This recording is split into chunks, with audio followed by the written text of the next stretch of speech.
So hello everyone, welcome back to my channel.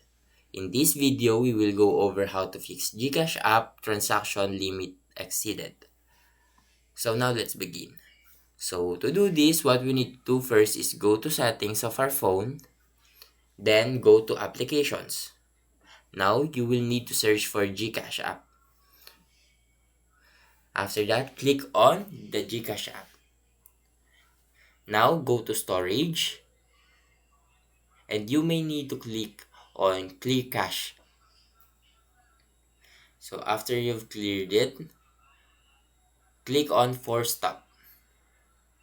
After that, you will need to make sure that your GCash app is updated, and then you will need to restart your phone. After doing that,